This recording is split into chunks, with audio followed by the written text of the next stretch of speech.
할렐루야.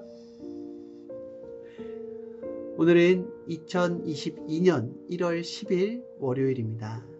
오늘 정오의 큐티를 시작하도록 하겠습니다. 자, 이번 주 말씀, 성령과 주의 말씀을 듣고 깨달아라 라고 했습니다. 성령과 주의 말씀을 듣고 깨달아라. 요한복음 5장 24절에 보면은 내가 진실로 진실로 너희에게 이르노니 내 말을 듣고 또 나 보내신 이를 믿는 자는 영생을 얻었고 심판에 이르지 아니하나니 사망에서 생명으로 옮겼느니라 라고 했습니다. 자, 여기에 핵심이 들어있어요. 무엇이냐? 무엇을 나는 깨달아야 되느냐? 하나님은 무엇을 인간이 깨닫기를 바라느냐? 라고 했을 때 인간이 원하는 것은 육이에요. 하나님이 원하시는 것은 영입니다. 그래서 하나님이 원하시는 영을 깨닫기를 원하는 거예요. 그러면 하나님 왜 처음부터 인간을 영으로 창조하지 육으로 창조했습니까? 라고 한다고 한다면은 육으로 창조돼야지 영을 깨달을 수가 있어요. 영은 영이기 때문에 그냥 주어진 것이기 때문에 영의 가치성과 귀함을 알 수가 없다라는 것입니다. 씨앗을 줘야지만이 이것이 나무가 되었을 때 이 나무의 귀함을 알 수가 있다라는 것입니다. 이 과정이라는 것이 있다라는 거예요. 그래서 연약한 육을 받고 연약한 몸을 가졌다 할지라도 이것은 육으로서 모든 것이 평가되는 것이 아니라 진짜 깨달으면은 정신과 영으로 평가받는다라는 것을 알게 된다는 것입니다. 그래서 그것을 깨달으라는 거예요. 그래서 하나님은 이 땅 가운데 구원자를 보내주셨습니다. 왜요? 구원자를 보냈는데 구원자를 뭘로 보냈어요? 육으로 보냈죠. 구원자를 육으로 보냈습니다. 그런데 뭐가 다른 육? 정신이 다른 육. 바로 생각이 다르고 마음이 다르고 영이 다른 육을 보냈다는 거예요. 그리고 성령님이 그 육과 항상 함께 하시며 도와주십니다. 그래서 이 땅 가운데 하나님께서 말씀을 주시는 거예요. 말씀을 준다라고 하는 것은 바로 우리의 정신과 영과 사상과 주관을 깨우치게 하기 위하여서 준다라는 것입니다. 먼저 하나님의 말씀을 들은 사람은 뭐가 바뀌냐면은 벌써 자기 생각이 깨져버려요. 그리고 자기의 주관이 깨져버립니다. 자기의 사상이 깨져버려요. 그리고 새롭게 됩니다. 그러면은 뭐가 바뀌게 됩니까? 바로 육의 행실이 바뀌게 돼요. 자기 멋대로 자기 중심적인 생활을 하던 사람이 자기 뜻을 죽이고 자기의 성격을 죽이고 새롭게 하나님의 성품, 하나님의 인격, 그리고 성령님의 마음을 가지고 사람들을 대하고 형제들을 대한다는 거예요. 너 바뀌었네? 야, 너 그런 애가 아니었잖아. 너 어떻게 해서 그렇게 됐어? 라고 하면서 우리가 묻기도 하죠. 사람의 변화 속에서. 그래서 이 세상에서 가장 큰 가치라는 것은 무엇이냐면은 바로 내가 변화되는 것이 가장 큰 가치입니다. 집을 받은들, 차를 받은들, 각종 부귀영화를 누빈 듯 내가 변화되지 않으면 아무런 소용이 없습니다. 그것은 있다가도 없어지는 신기루와 같은 거예요. 그래서 반드시 중요한 것, 하나님이 이 땅에 주시는 최고의 목적은 바로 뭐다? 인간의 변화입니다. 인간의 변화, 생각의 변화, 행실이 변화되면 그것이 어디로 이어져요? 영으로 이어져요. 영의 모습으로. 그래서 영의 모습은 이렇게 생기지 않았습니다. 영의 모습은 나의 생각에 따라서 더 찬란한 모습, 더 멋있는 모습, 더 온전한 모습, 바로 누굴 닮은 모습? 하나님을 닮은 모습이 되어 있다는 것입니다. 그렇게 돼야지 하나님의 나라에서 영원토록 하나님과 사랑하면서 살 수 있다는 거예요. 이것이 중요하니까 이것을 깨달아라.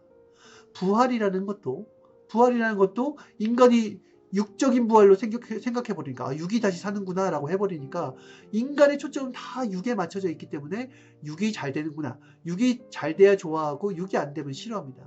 하나님이 내 육을 도와주면 좋은 하나님이고 하나님이 내 육의 소원을 안 들어주면 나쁜 하나님이에요. 이렇게 인간은 단순합니다. 그게 아닌데 부활이라는 것은 무엇이냐면은 나의 생각과 정신이 변화되고 나의 사상과 주관이 깨지면서 새로운 것이 들어오면서 내가 새로운 나로 다시 태어나는 것을 말하는 거예요. 과거에 내가 만약에 깡패처럼 살았다고 해요. 내 마음대로 살다 보니까 막 사람을 막 때리고 내 힘을 막 과시하고 다녔다고 해봐요. 그런데 내가 뭘 깨달았냐면 하나님의 말씀을 통하여서 생명의 가치를 깨달았고 진정한 멋있음은 남을 때리는 것에 있지 않고 남을 챙겨주고 사랑해주고 그를 안아주는 데 있구나 라는 것을 깨닫게 된 거죠. 생명의 가치를 깨닫게 된 거예요. 그러면서 내가 그동안에 살았던 그 모든 것들을 청산하고 새롭게 다시 산다라는 것입니다. 그렇게 부활된다는 거예요. 베드로가 부활됐어요. 어부에서, 거친 말을 하는 어부에서 생명을 구원하는 그런 엄청난 전도자, 사도로 부활됐다는 것입니다. 사도 바울도 그렇게 이스라엘 핍박하고 예수님을 믿는 자들을 핍박했다가 깨닫고 나니까 새로운 자로 완전 다시 태어나서 예수님의 완전한 몸이 되어서 자신의 몸, 마음과 뜻과 목숨을 다해서 인생을 살았죠. 자기의 목숨을 아까워하지 않았죠. 이렇게 부활된다는 거예요. 이게 바로 부활이에요. 부활이라는 건 뭐다? 육적인 것이 부활되는 게 아니라 영적인 것이 부활된다는 걸 말하는 거예요. 그래서 이 예수님이 떠난 다음에, 예수님이 생을 마감하신 다음에 예수님이 다시 영으로 나타나서 제자들을 깨운 거예요. 무엇을 깨웠습니까? 심령과 정신을 깨웠기 때문에 제자들이 죽어있던, 에스겔 골짜기의 마른 뼈들 같이 죽어있던 제자들이 심령이 살아나고 정신이 살아나서 다시금 이 땅의 끝까지 복음을 전하면서 살았다는 것입니다. 이것이 바로 부활이에요. 이것의 부활을 거듭하면은 그 정점에서 휴거를 이루게 되는 거고요. 그렇죠? 계속해서 인생에서 시대의 말씀을 듣고서 휴거의 차원을 높이다가 결국에는 인생이 마감이 되었을 때 나의 영이 하나님께로 가서 영원토록 하나님과 산다라는 것입니다. 그래서 하나님은 급해요. 인생이 살아있는 동안에 인생을 변화시켜야 되니까. 우리는 급해요. 내가 살아있는 동안에 더 많이 육을 누려야 되니까. 그러니까 하나님의 생각이 달라요. 나의 생각과. 그러니까 하나님과 다른 길을 가더라는 것입니다. 그러나 인생에게 주어진 인생은 한 번밖에 없어요. 이 한 번을 가지고 결정을 합니다. 그러니 여러분, 깨달으라고 할 때는 깨달아야 돼요. 이번 주 말씀은 꼭 듣고서 깨달아야 됩니다. 깨달으면은 있는 데서 찾으라라는 그 말씀이 어마어마한 말씀이 돼버려요. 예수님이 살았던 그 베들레헴 터전이 거기에 예루살렘 성전이 생기게 되고요. 그러면서 이스라엘은 전 세계의 영적인 핵심지가 되어서 그곳에서 모든 하나님의 경배와 영광을 받으실 수 있었습니다. 그리고 예수님이 지나갔던 그 모든 자리가 다 보화가 되어서 그 자리가 유적이 되고 큰 보화가 되어서 엄청난 돈을 주고도 살 수 없는 곳이 되어버렸죠. 그와 같이 자기가 있는 곳이 바로 보화가 될 수 있습니다. 하나님과 함께한 사연의 터전에 하나님은 거기에 상징적인 것들을 남겨놓는다는 거예요. 그래서 가장 먼저 뭘 깨달아야 돼요? 내가 귀한 존재라는 걸 깨달아야 돼요. 누구에게? 하나님께. 내가 정말 귀한 존재입니다. 나는 저렇게 되고 싶고 저 사람처럼 되고 싶고 저 사람처럼 되고 싶은데 아니에요.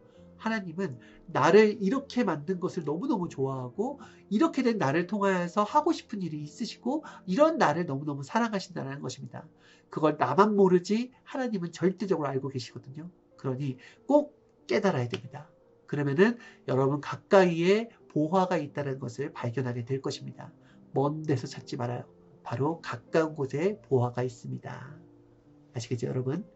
이와 같이 우리는 깨닫고 깨달아서 하나님과 함께 역사를 이루어야 될 사람들입니다.